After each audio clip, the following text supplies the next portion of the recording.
Hello everyone, I hope you're travelling well. Just a couple of things this week. Our committee and working group chairs will be sending out a short bit of information through the rundown over the next couple of weeks on what their groups have been up to this year, what they've focused on, and possibly what they're going to focus on next year.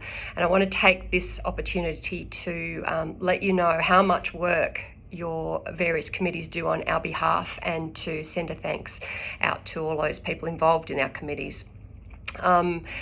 Early on in COVID, we challenged the committees to look at their risks and the opportunities that the pandemic posed for their functions, and they have focused their activity along that to a certain extent. And one of the things we've done as a whole group is to decide that we're going to run our masterclass and fireside chat evenings on into the future as a regular event. Now these are going to look like possibly 6 to 8 a year, and we will take it in turns. Some of the major committees will be responsible for delivering an individual night. We will advertise them well in advance so that you get to save the date, and we will be responsive as to how many people turn up and the ongoing engagement as to whether we keep going with those. But there's been a really positive response, and certainly some people are very keen to, some of our fellows are very keen to participate in that collective through that virtual format. So we've got in the rundown today, you'll notice that we're promoting our next upcoming masterclass on patellofemoral pain with Christian Barton.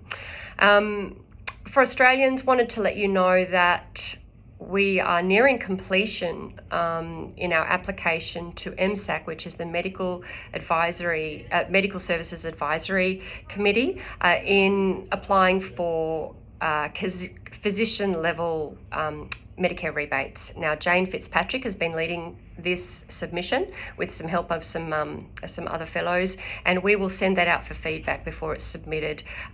It will be submitted before the end of the year. And the last thing I wanted to cover was really a concept around the concept of burnout.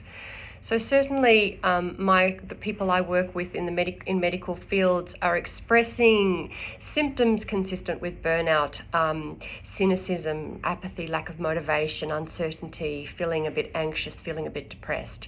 And I think sometimes thinking of burnout as a diagnosis is unhelpful, just as thinking of bullying as an entity as diagnosis it's not a black and white issue. It's a continuum of poor behaviour bullying. And so as soon as we label someone as being a bully, it becomes an identity, and it makes it harder to talk about it and send it back upstream. And I think burnout is like that as well. So we can have symptoms of burnout without being diagnosed as being burnt out. And I think if we can identify when we're feeling that way, then we can package up some things in our lifestyle to help mitigate that.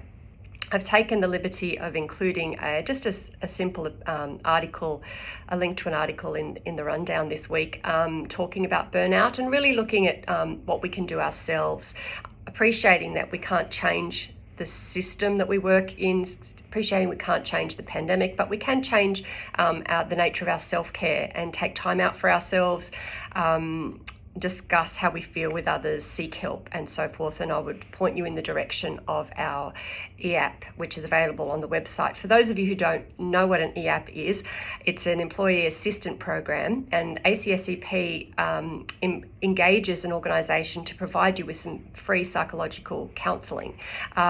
So you all have access to that via the website, and if you're not sure how to do that, then contact National Office. So look after yourselves, look after your whānau, and look after each other, and I will catch you next time.